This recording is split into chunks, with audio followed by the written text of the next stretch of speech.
A special thank you to each of our subscribers who make this channel possible. Here's today's story.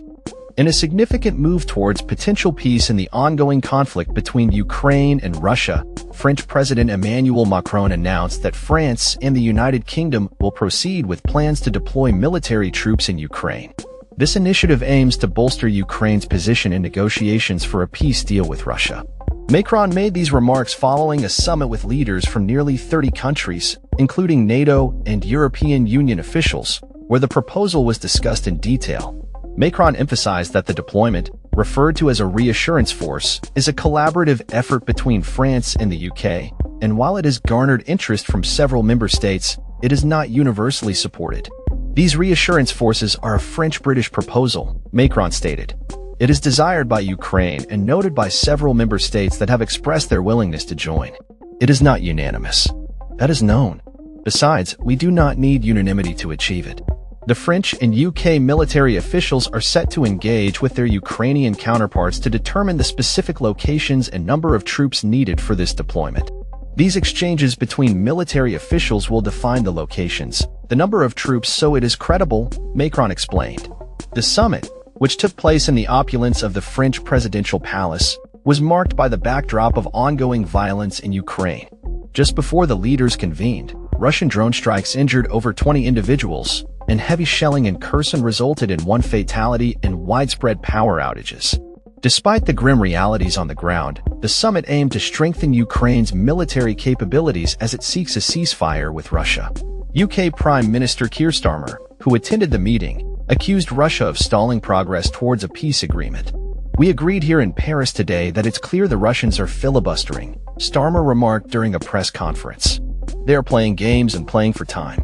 Starmer also expressed the readiness of European allies to support the implementation of any peace deal that may arise, while emphasizing that now is not the time to lift sanctions against Russia. Italian Prime Minister Giorgia Meloni noted discussions about the potential role of the United Nations in monitoring a ceasefire agreement.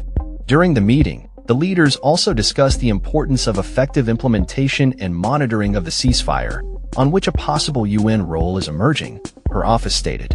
In a notable development, the US has brokered agreements with both Ukraine and Russia to pause attacks in the Black Sea and to refrain from targeting each other's energy infrastructure. However, both sides have expressed disagreements regarding the specifics of these agreements, which could indicate a protracted and contentious negotiation process ahead. France and the UK are spearheading an initiative to create a coalition of nations willing to support the deployment of European armed forces in Ukraine, aimed at deterring further Russian aggression. Macron clarified that the troops would not serve as peacekeepers or substitutes for the Ukrainian army, but would instead function as a deterrent.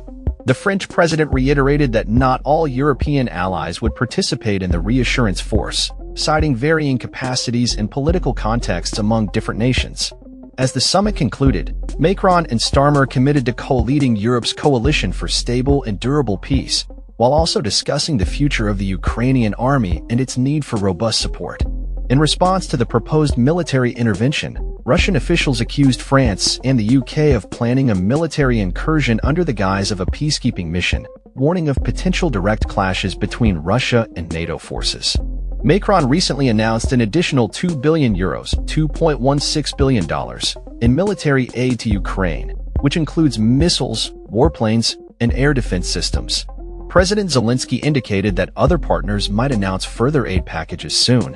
The summit comes amidst ongoing discussions regarding the lifting of sanctions on Russia, with the European Union firmly stating that any reconsideration of sanctions would depend on the withdrawal of Russian troops from Ukraine. There was a consensus among the leaders at the summit that easing sanctions on Russia would be a strategic error at this juncture. Starmer stated, "There was absolute clarity that Russia is trying to delay, is playing games, and we have to be absolutely clear about that." Zelensky accused Putin of attempting to create divisions between Europe and the United States, urging Washington to maintain a firm stance against the Kremlin. He highlighted Russia's violations of the US-brokered ceasefire, particularly referencing a recent attack on Kherson that resulted in casualties and left many without power.